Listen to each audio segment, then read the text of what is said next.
Hey everyone, it's Will, Gamer Dad, with another video for you. So in this video, we're going to take on the 5th and final boss in order to unlock the potential of normal style Azami in order to get her side graded to AS Azami for free. Now note, you do not require any sort of chat scripts, prayer scripts, or any other materials. You get it automatically once you complete this fight, as well as her VC Grasta level 3. So that's a very nice bonus for beating this final boss. Now, if you haven't already, make sure you like and subscribe to my channel. I really appreciate it. I also do have a Patreon account for those who want to support me this way. So as usual, there is some dialogue, of course, before the final and actual fight.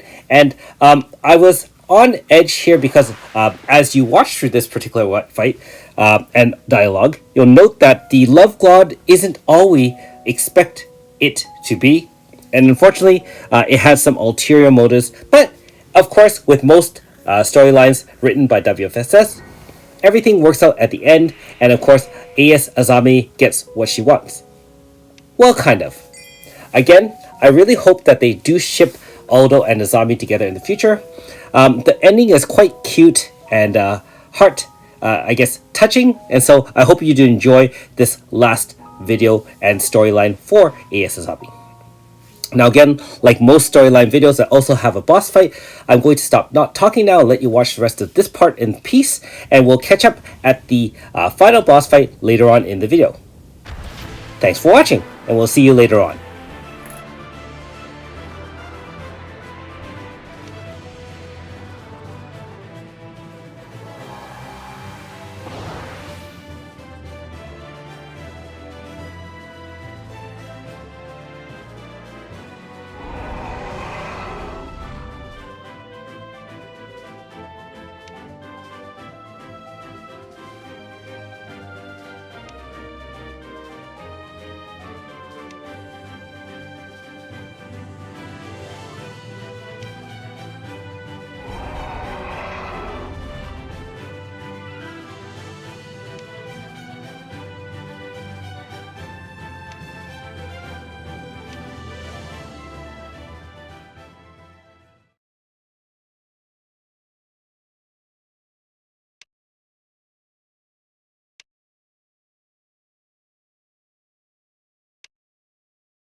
Alright everyone, we are back and we are ready for action.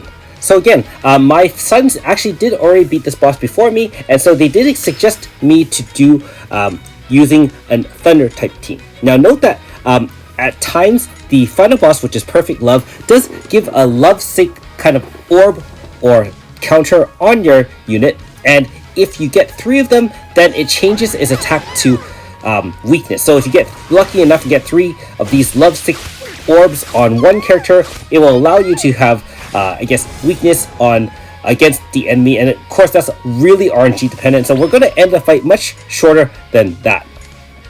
Note that in the first turn we established Thunder Zone, we locked it in with Cannon de Fer, and then we tried to set up for a 2-turn AF. The first turn is actually fixed damage 2000 times 3. It is a little bit RNG dependent. Note that you don't want to get all hit 3 times on one character, so that would kind of suck.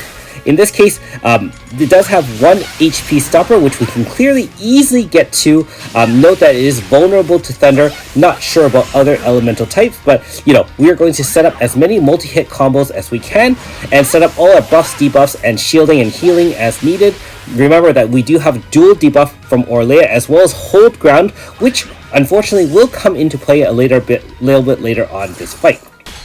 Now, something I was not expecting, at the 50% HP stopper, it locks a random move. And so if you do have a healer or someone who removes status, make sure they do have something that kind of prevents that kind of bind status, and there are badges in order to resist that. Or if you want to take a chance, you can also equip your units with Grasta Ore that enhances damage when under bind status. So depending on your thing, in this case, my main DPS gets locked and some of my removal gets locked as well.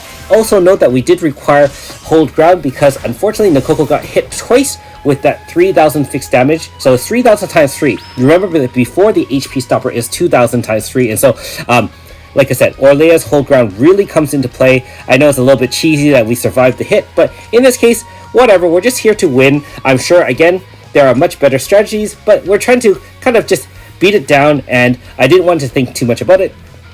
Note that obviously my main DPS, Ropo Dampango, is locked by his Victor, and so we'll have to resort to the traditional and tried and true method of slapping it with a cat slap, cat deity hook, which is obviously, remember that RCF and Nakoko both changed their elements to the elemental zone of your choice, and in this case, her Thunder Slap was enough to do the damage. And remember that you also do have to have pain status in order to maximize the damage that way.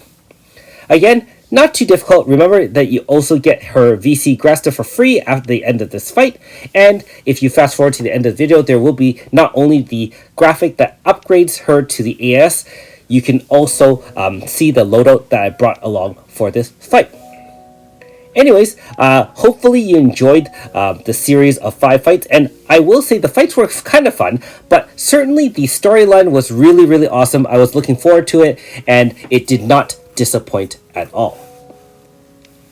Thanks for watching. We'll see you next time.